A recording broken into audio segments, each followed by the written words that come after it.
A new episode of The Apprentice just dropped, and this season it takes place at the White House. The cabinet's competing to get the best results for the country. And Trump's a little busy, so he's bringing on another judge. And if you don't like him, get out. President Trump put out a Truth Social today saying that everybody in the cabinet was happy with you. I just wondered if you had heard otherwise. Elon, let the cabinet speak just for a second. Is anybody unhappy with Elon? If you are, well, throw him out of here. If you're anti-Musk, you're getting doged. But so far, Elon likes what he sees. President Trump has put together, I think, the best cabinet ever. Literally. So, and I do not give false praise. This is an incredible group of people. I don't think that such a talented team has actually ever been assembled. I think it's literally the best cabinet that the country's ever had, and I think the company should be incredibly appreciative of the people in this room. Today's cabinet meeting didn't look like a typical meeting from the last 4 years. The First Lady wasn't sitting at the head of the table, and no one had to submit talking points ahead of time like they did with Biden. Last year, a source called Biden's cabinet meetings kind of an act. Joe went a whole year without one. We're a month into this administration. Every cabinet official was there, and they know what their job is. This country has gotten bloated and fat and disgusting and incompetently run. I think we had the worst president in the history of our country. He just left office. I think he's a disgrace, what he's done to our country by allowing millions of people to come into our country like that. And all of the other things, the inflation, which he caused because of energy and stupid spending, to spend hundreds of millions, trillions and trillions of dollars on the Green New scam. The White House is giving every secretary the same job. Cut, cut, cut, and make Washington accountable to you. And the Secretary of Defense was the first at bat. We're doing a complete review of every single aspect of what happened with the botched withdrawal of Afghanistan, and plan to have full accountability. It's one of the first things we announced. I don't see big promotions in that group, and I think they're going to be largely gone. I know the man on my left. I think they're going to be largely gone. The Pentagon's being run differently. If you screw up, you don't get a promotion. Promotions are only based on one thing: merit. On behalf of President Donald Trump, I want to thank you for everything you do for our nation, for our republic, for the security of so many Americans who are grateful for what you do in far-off places, in the middle of the night, with a high threat level and a lot of uncertainty. I am humbled to have the opportunity to help lead you, to give advice to the Commander-in-Chief, and to make sure that when you are put in harm's way, you are given absolutely everything you need to overwhelm and destroy the enemy, hopefully to deter them, so we don't have to fight these wars. Like any boss, you expect your team to show up with pitches. I make my staff pitch stories every day. And today's cabinet meeting was like a pitch meeting. Like, how about gold cards? 200,000 of these gold green cards is $1 trillion to pay down our debt. And that's why the president is doing it. I've had the complaint from a lot of companies where they go out to hire people and they can't hire them out of colleges. And you know what they do? They go back to India, or they go back to the country where they came, and they open up a company and they become billionaires. This way they have pretty much unlimited longevity.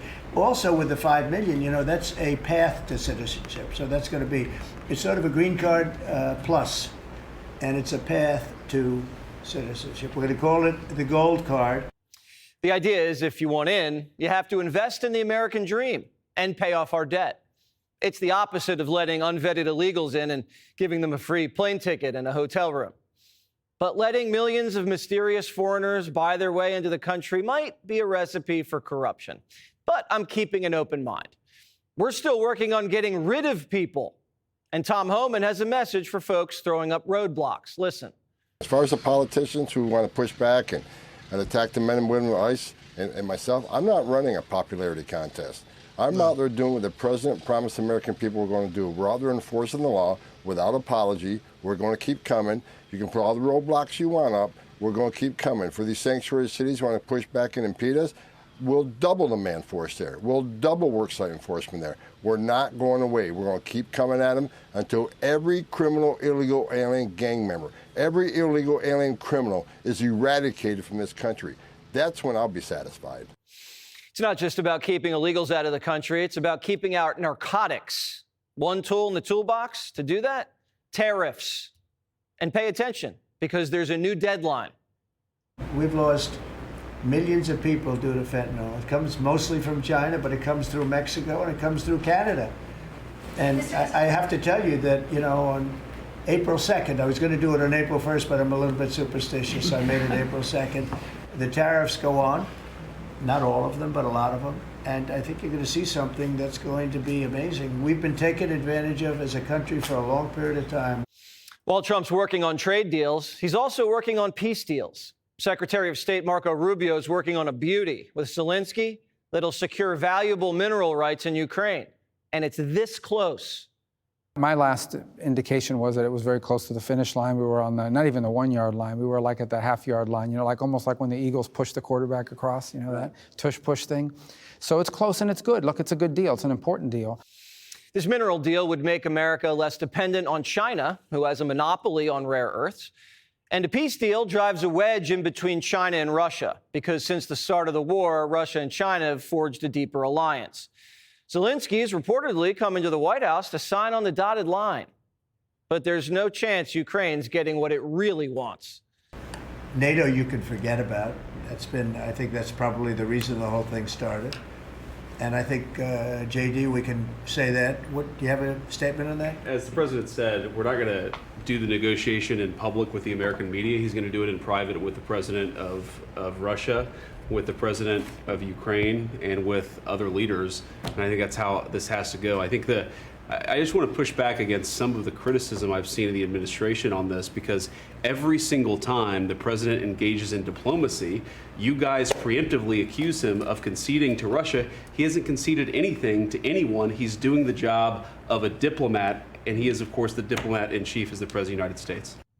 Trump's really threading the needle, seeking a peace deal with a mineral kickback, while at the same time demanding our allies drop tariffs and pay more for NATO. They don't accept our cars. They don't accept essentially our farm products. They use all sorts of reasons why not. And we accept everything of them. And we have about a $300 billion deficit with the European Union. I love the countries of Europe. I love all countries, frankly, all different. But the European Union's it was formed in order to screw the United States. I mean, look, let's be honest. The European Union was formed in order to screw the United States. That's the purpose of it. And they've done a good job of it, but now I'm president. Trump's got like 5 balls in the air here. This is about as high stakes as it gets. But if he can pull this off, we're looking at a new world order, something we haven't seen since before 1945. A major pillar of the Trump doctrine is nothing's free, overseas or at home. And you can't execute an agenda like this if everyone isn't working in perfect harmony. The president has put together a tremendous team of people that have known each other for a long time. First of all, half of us are from Florida, so that's good. I've known Mike Waltz since his entire time in Congress. We've been working together for a long time, and we're aligned in our thinking. Steve Witkoff, who's an envoy. Steve lives in Miami. Great guy, phenomenal, very talented person, very smart. I talk to Steve 4 times a day. Talk about Pam Bondi. I've known her for 15 years. So it's just a team of people that all know each other, have been working together for a long time, and get along. And it extends to the president. We could call this the Floridian age. Half the cabinet's from the Sunshine State. But these guys don't look ready to retire. First, Apple committed to the largest domestic investment in American history, $500 billion and 20,000 new jobs. And now Eli Lilly has a big announcement.